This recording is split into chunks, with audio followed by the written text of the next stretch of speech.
Happy Monday and welcome to Casting the Net, Reeling in Holistic Health, where we care about your mental health and well-being. I'm your host, Coach Rice, and I want to make sure that you tune in every Monday at 8 a.m. Central Standard Time, where I have my special guest on to talk about real issues that matter most. I want you to check us out on YouTube, Facebook Live, on Business Facebook page, also on the Be Awesome Network. Stay tuned. I think you're going to really like this next guest. Happy Monday and welcome to Casting the Net, where we care about your mental health and well-being. I am your host, Coach Rice, and with me I have a special guest. I actually looked him up, found him, and asked him to be on my show. And he is Eric Mitchell. He is a mindset coach for high performers. Eric, tell us where you're from and how did you become a mindset coach for high performers? It's specific. I'm really blessed to be on the show. I love it. I really appreciate you reaching out, and just going to be an exciting conversation, which is really great. So I'm born and raised outside of Philadelphia in the western suburbs. Was a multi-sport athlete in college. Did not go to school originally for the what I did for the longest time was a performance coach for youth athletes, and then all the way up to professional athletes. I was a military history and international relations major in college, and just got out and said, well, I wasn't going to go in the Marine Corps and be a lawyer, so I wanted to channel my energy to serve my country a little differently, and that's to help the youth of America. I've been involved with the Parisi Speed School system, which is an international training system for youth for the past 23 years, but been a coach for 30. Started to make this transition out of youth performance, which I still do, but also really attacking the adult market with motivation. That's number one. And then addressing the burnout rate of high performers. And honestly, a high performer could be anybody. I don't care if it's somebody that is a stay-at-home mom or dad. It is a person that is working in a hotel. It's a person that's working in a convenience store. It's a person that's a CEO of a company. Doesn't matter. They're all high performers. How do you recognize the signs, these ripples that we don't look at necessarily right away? And I came up with the Tsunami Effect coaching after a really emotional crisis I had last year. And I built this company called the Tsunami Effect Coaching, wrote a book about it. And really, it's recognizing the ripples of fear, anxiety, frustration, and depression before they become ridiculously destructive waves like a tsunami on our shoreline, so our conscious and subconscious mind. So that's the kind of the genesis of what I've been doing for the past year to develop this program, and I accelerated it, and it's been pretty wonderful to see the reaction. I know it's really awesome that we talk about the connections that we make, is that the network that we've built is really the foundation of everything you've got. So a great deal of the business that I've gotten are from relationships that I've built. And it's a real big piece of the Tsunami Effect, how you develop and nurture relationships. Absolutely. And you mentioned you went on your own journey with dealing with a tsunami. Tell us more about that. Wow. So my girlfriend, Karen, of 8 years, around January of last year, decided that we weren't going in the right direction, that I was not motivated to keep moving forward, to grow with her. And she wanted to not talk to me for 30 days. I made a joke later on that it was definitely the let them theory. She was a big Mel Robbins fan. And and I've subsequently written to Mel Robbins to say, hey, you were the genesis of me recreating my life. Oh, wow. After we went through those 30 days, Karen had said that we were done. Our relationship was finished. And I said I didn't accept that. I wrote her a 5-page letter that spanned relationship, religion. I'm a single parent of a soon-to-be 16-year-old son next week, how I was parenting, all those different things. She paused and said, you know what? That's not the conversation I thought we'd be having. She thought I would just give up. And I didn't. And thankfully, I can tell you a couple different things. I found Christ, which is really a wonderful thing for me. That is awesome. It was really an incredible experience. And Karen and I are back together, and things are going stronger than ever as a result of the fact that I committed to growing myself, becoming a better partner, a better parent, a better person in the end. And it was the genesis to write the book. She was the catalyst for it. I always say that God spoke to me through her.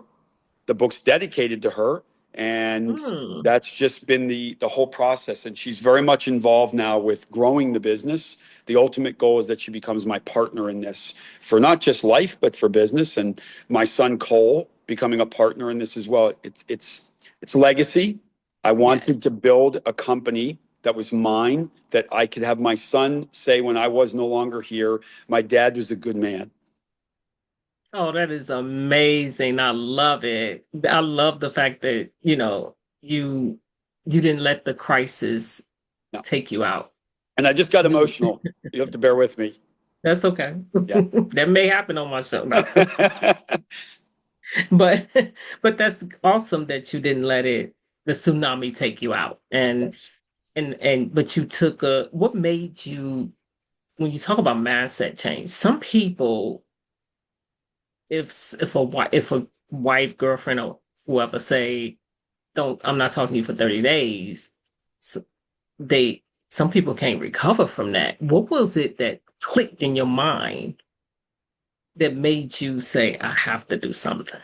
Yeah, I think it was a spiritual awakening for me, that I was acknowledging for the first time that I needed God to guide me. And Hmm. so I had spent 57 years, I'm 58 years old. I spent 57 years not acknowledging that. And coming from a mixed religion family at my childhood, we didn't really grow up with anything other than traditions of each religion. And so I think it was more that it was just time, Martha. I didn't really, I couldn't tell you that it was um, that there was anything definitive other than that. Okay. I woke up one morning at 4:30 a.m. 4:30 a.m. has become very significant for me. So I get up and I journal and pray every morning at 4:30. And that may have been the catalyst that I woke up with, that kind of was where it was. I just decided I didn't want to lose Karen. I didn't want to lose her. And here's the interesting thing, though. Had I, it would have been okay, because I was still going down the path for me to develop myself so that I could help more people. I've always helped people. So the platform that I'm in, sports performance, people would look at it and say, "Oh, we're just making people faster and stronger and everything." I don't I don't see it that way. I see that we're developing confidence and belief in people, because we have a terrible crisis in this country. Aside from all the others, we have a lack of self-confidence in this country. And so now you have an entire generation, actually two generations now, that have zero belief in themselves. So if my job was to help youths develop belief and confidence, and you know what it is, when they come back to you 20, 30 years, 20 to 30 years later and say, you made an impact on me that I did this, it's a humbling experience to hear that. Yes, it is. It really is. And sometimes we can consider ourselves high performers in the field that we're in. We're such empaths because we listen to people and we absorb their energy. And oftentimes we have a tough time accepting the fact that we've helped somebody. That We is will, true. You do feel this sense of humility and sense sure. of like, oh my God, God really used me. Yeah. And I cannot believe, and just to see the transformation is so encouraging. And then, and I know it helps me as well. But you mentioned the burnout rate. Yeah, Let's talk a little bit sure. about that because that's such a key thing. Tell the audience more about that. So I've come up with this idea, and I don't think it's not necessarily my idea. It's just, this has been going on for a long time. Burnout's a funny term. People use it, I think, a little bit. They throw it around too much. I think what happens is that we don't recognize that there's, again, those ripples in our lives. We don't see them, because the analogy of a tsunami is pretty remarkable. If a tsunami occurs, generally out to sea, you would never know there was anything going on. The waves are about 6 to 12 inches high. It's just an Mm, enormous amount of energy that's expelled from an underwater earthquake. But as it gets closer to shore, it piles up on itself. The wavelength slows down, and it's not like a traditional wave that crests and falls. It's just a mass of boiling water that can be anywhere from 10 meters high to 30 meters high. There have been tsunamis that have been over 300 feet high. But it's not just one, it's several. So what the tsunami does, and it kind of ties into what burnout is, it slams ashore, it destroys things, and then it pulls the debris out to sea, and then the next wave hits. Now you mm. have blunt force, ridiculous things, railroad tracks, trains, trucks, that just slam into people. And then, I mean, it's the end. And so what I was looking at is how do we see those ripples of the fear, the anxiety, the frustration, and the depression that often high performers get because they're ignoring it. They're focusing on everybody else but themselves. That is so true. Yeah. And so I said there's three things that they don't see. They do not take care of their health. And if I don't have my health, I have nothing. Mm-hmm. Then my relationships become affected because my health Mm-hmm. is both my mental and physical health. And then last, my career is affected. And we have this weird thing in this country that's inversed where we think, no, career comes first. That's just not viable for us as human beings. We need to be healthy. We need to have good, proper relationships, positive relationships. And if we have any negative ones, you do your best to get out of them. You do That's your true. best. Your career is a distant third. And when you start to acknowledge that if you ignore the first two, you will burn out. You'll stop having the fire to make yourself better. You see it all the time. And I'm sure you've seen this with people that you've dealt with in relationships where they're on autopilot. There's Oh, literally yes. so that's the burnout that I'm looking at, not just people making this generalization. Oh, I'm so burned out. And then you Right. ask them what that means. They're like, I don't know what that means. So that's what I'd say it is. And I love how you describe it because it is that ripple effect. Mhm. And as you was talking about it, I can visualize it. And because I've dealt with burnout before at that Sure. level. And so, and I'm sure people that that's in business, Mhm. when you get to that level, it shuts down your creativity. Absolutely. And so you mentioned also about I'm so excited. I'm like you mentioned it's so good. I love how you help youth and now you're helping high performers. You mentioned that high performers are your everyday people that people don't really think about themselves as high performers. How would I Correct. be able to tell what that mean in my personal life? I'm just saying in general to the audience. How would I know I'm a high performer? I think if we're living and we're trying to help others, we're trying to Hmm. serve others, we're high performers. Okay. So my belief in high performance, and by the way, Martha, I've trained the highest level NFL football players. I've trained professional tennis players. I'm actually in the midst of training a young man that's preparing to be in the Delta Force. And they're all high performers and they all have the same insecurities. People don't realize that. I think what we do is, especially I've been blessed. I've been able to train athletes at the highest level. And yet, what people don't realize is they're people as That is well. true. And Hmm. they have the same insecurities that we all have. I'm not good enough. I'm not fast enough. I'm not strong enough. I'm not mentally prepared. And I think sometimes we create these superheroes of our professional athletes. They're our superheroes. They're the Marvel superheroes in our world.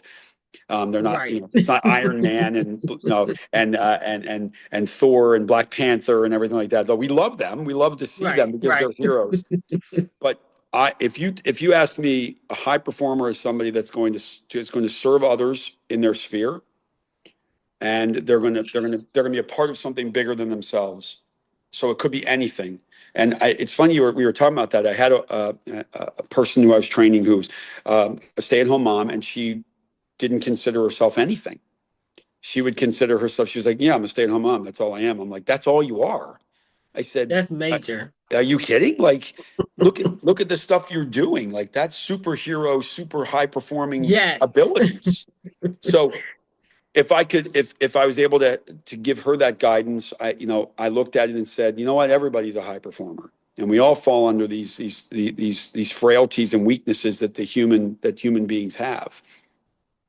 That's what I say. I would say that. I'm glad you mentioned that because when I think of stay-at-home moms, I don't think of them being just stay-at-home moms, especially me being a mom myself and Right. understanding that what it took to raise children. I look at them as a coach Oh, I love that you said that. because they actually you talk about preventative care. Yes. Yeah. And that's how I see them. I see them as a coach for their children in their children's lives. And I think coach is the highest form of respect. If you're called Yes. coach, Like nobody realizes that when I coach, Hmm. I also I'm a senior coach with Parisi, and I go all over the country certifying coaches. And we tell them all the time, you have to get out of your mindset. You're not a trainer. A trainer Right. affects the moment. A coach affects the future. So everybody that walks this planet, that in our sphere especially, we're all coaches. And when someone calls you coach, maybe when someone says doctor, but Right. coach is probably the most important job on the planet. I think so too. Because Yeah, when you're raising your children, you literally coaching them and you seeing their lives transform as they learn, teaching them their ABCs and watching them learn it. That's transformation. Sometimes we don't look at those. We look at those as so minute that we miss what we have inside of us and the confidence we can gain for just reframing what we do, right? absolutely. Well, I love what you said about ABCs because so when I introduce things to people, it doesn't matter whether if it's a 7-year-old athlete or a CEO of a company, a mom, a dad, whoever it might be. I'll always ask them, could you, I'll say, do you know your ABCs? And they're all like, of course, yeah. And I said, well, could you write a story if you didn't know your ABCs? And they're all like, no. And I said, well, then, okay, so if you don't understand the foundations of everything that we're talking about, how can you possibly create words, sentences, paragraphs, and stories about your life if you're not willing to start with the base of your ABCs? And Right. it's a perfect kind of analogy for people to see like, yeah, I have to understand the basics about myself first. But not many people stop and think about what's their place, how do they feel about Exactly. themselves. Yeah, That is so true. So you mentioned about the business that you want to leave as a legacy. Tell us yeah, how you are forming that business. sure. What is it gonna look like? Well, I mean, listen, I mean, speaking's a big piece of it. Getting out and speaking to Mhm. large groups, which I'm already establishing, creating a course, not just one course, but several courses that are going to tie into the tsunami effect. I'm going to also write a second book that's going to be about father-son relationships, especially my relationship with my son, because I have full custody of him, and that's a real important thing for me to foster that relationship. So I want to build a company that's going to help an awful lot of people in a lot of different areas so that honestly, my son could take charge of that company and he could leave that the legacy is going to be that tsunami effect is going to help so many people that it's going to last for generations. So that I build something that people are going to be able to use in the future when I'm not here any longer. And if it branches off, there's terrific. There's great opportunities that can be built, I think, from not just, I don't say not just self-help, but that mindset development is really important. So I envision it like that, where it's going to become something that's going to be a mainstay in our culture. That's awesome. So that's a big call, big call, and it's gonna. And I know you have the faith to do it. So I'm looking forward to how it's gonna, you know, how it's gonna be as you continue to grow in it. That's awesome. So what is your onboarding process? Because when you mention mindset coach for high performers, Well, the conversations are really important. So what I've been and I keep saying this, and I have been blessed by the relationships I've already built. So I always say for me, the low-hanging fruit are the people that I've associated with for so long, whether it be in the Parisi Speed School or when I did work with Training for Warriors, which was training MMA fighters, and then also it trailed into everyday people. The onboarding process is conversations where nice. it's bringing people in. So it's not just, it's to me, it's not a sales pitch.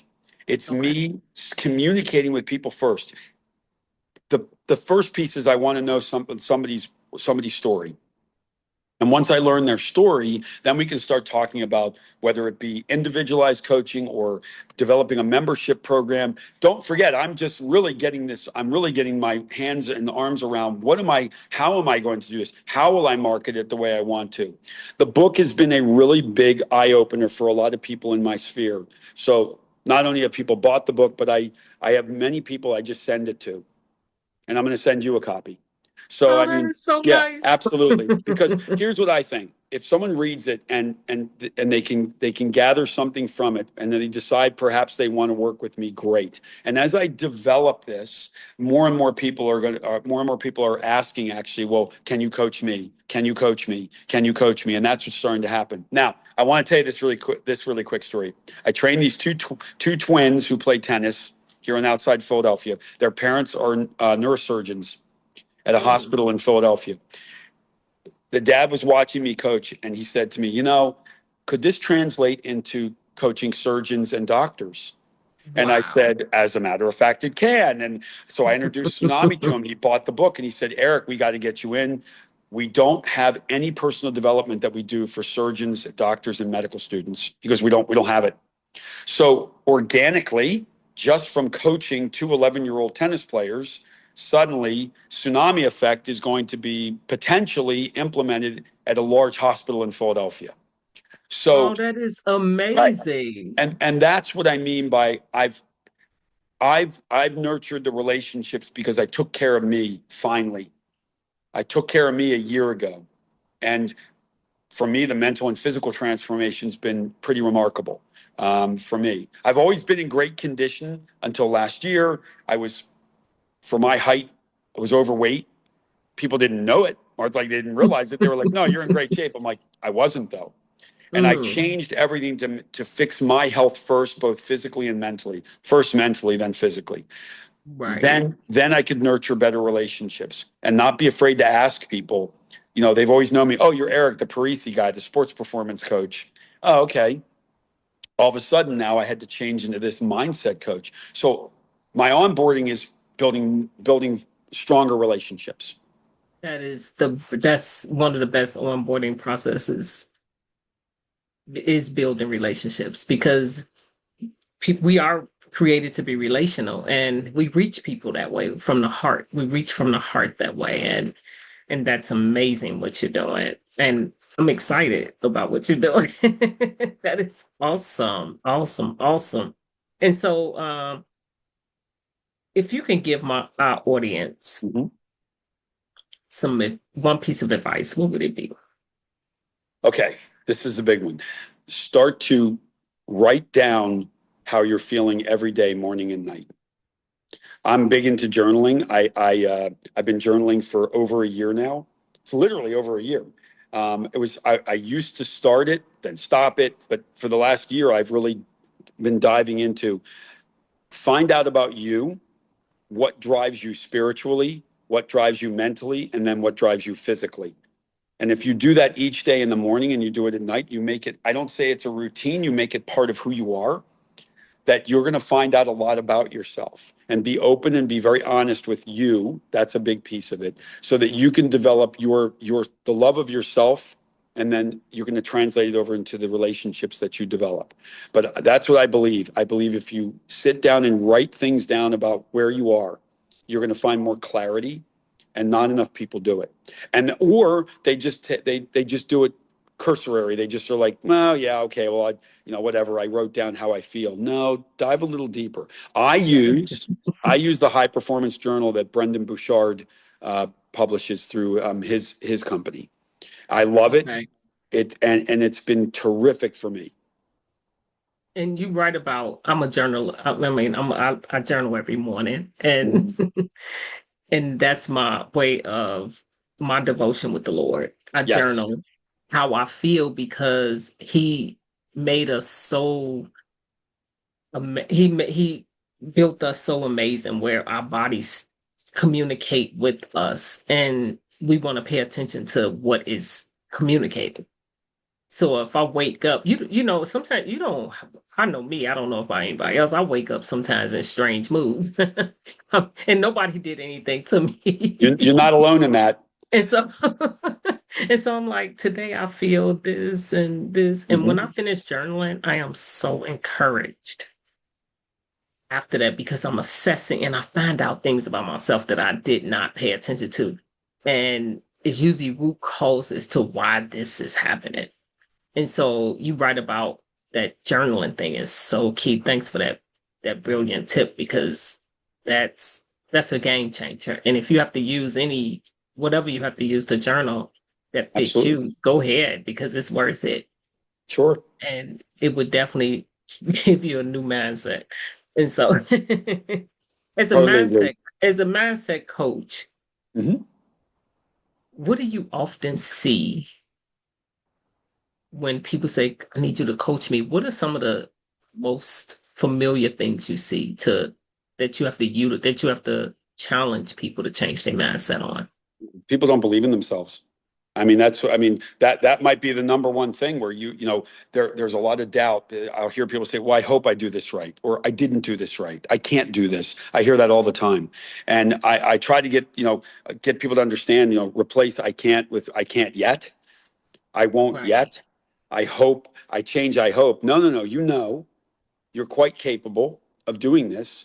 The question is, are you going to apply it to make yourself more confident? I have across the board. That's the one thing I hear over and over again. I don't believe in myself. And by the way, they mask it. High performers mask it so well, and yet they don't. They crack under pressure.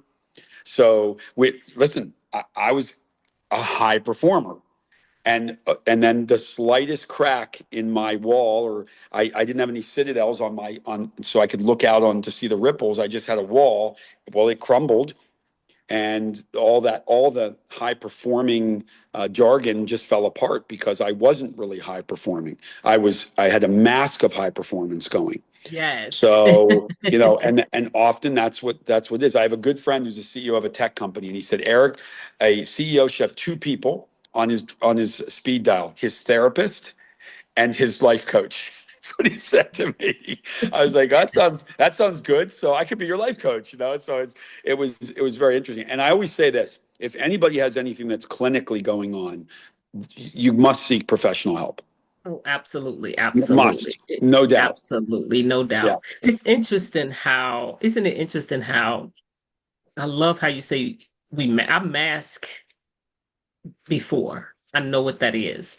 You say one thing and do another. You're incongruent. yes, And I notice pay close attention now to when I'm incongruent. And I may say something. It's because my ideal self hope I be that way. Know I can be that way, but not doing it. Right. boy, you got that right. Yes. And so why is it, what is behind that not having that confidence? Like for some reason, we believe we see other people do it. Sure. What is behind that, in I your think opinion? I think that what's happened in this society is we have this paralysis by analysis now. We have way too many things bombarding our generations, uh, through social media, through the news, so much negativity, so much division. I think that has accelerated it. I think it was, as the society has gotten faster, the communication level has gotten smaller and smaller, which means the ability to communicate with somebody is smaller. So the breadth of it is really much faster now. So we have a shorter period of time. Our attention spans are really low, and you know what? I I think social media is great on a lot of levels. I also think social media has bred tremendous amounts of division.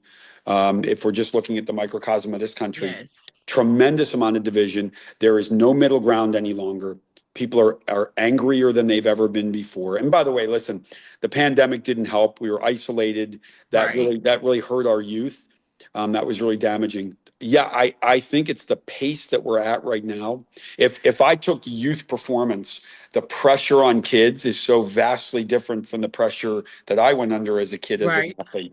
The kids are expected to be little professional athletes, and I hate to tell parents that the statistics are it's 0.02% of the population that plays professional sports, and Woo. it's only 7% of high school athletes go on to play at any level in college, and only 4% of those kids play Mm. Division One. And I just think the pressure's gotten worse. What's really scary is my son's generation is, I think that this 16 to, like, right now, they're suffering the worst because I think that social media has made it far worse for them. They don't communicate the same way that they do. you know what? Maybe it's also we don't communicate well any longer. We just yell and argue, and that's very unfortunate as to how that's going. And I think that's probably what it is. There's just too much information going around now. Yeah, I say that too. Too much information and they don't know how to utilize it. Exactly. It's overwhelming. It can be damaging. It can definitely shut you down. No doubt. I think it's, and you said it, we're social creatures. We're designed to build relationships. And when we were isolated for so long, that's a real problem. And the accessibility now, phones, tablets, computers, like Yes. we don't need to communicate with people. And I think that's very unfortunate. It is. It's really dehumanizing. Yeah. And so, wow, Eric, you have shared some amazing wisdom. And I am truly grateful that you were able to speak to my audience today. And I will definitely put all of your links in the video so that they can know how to reach you. Awesome. And if you need a mindset coach, you have one right here. Eric Mitchell is one of the greatest mindset coaches you can ever hire. He has the heart, he has the background, he has life experience, and what an amazing coach you can have. And reach out to him if you looking to grow and get out of a situation that's stuck. Here's a person you can reach out to. Or if you need a different way to look at yourself and you don't believe you're a high performer, find out if you are. If you need that encouragement, reach out to him. Great resource. Thank you so much, Eric, for coming on. And to the audience, thank you for listening. Don't forget to subscribe, share, and like and comment. And also, if you know someone who really can utilize Eric as a coach, please share this video with them, because I promise you, you can actually help that person move the needle. And so I just want to say to you, happy Monday and have a fantastic day. It's your time to shine. Your journey to chart. Coach Rice wisdom will heal every heart. So join us now. Let's make life suffice. Welcome to Mondays with Coach Rice.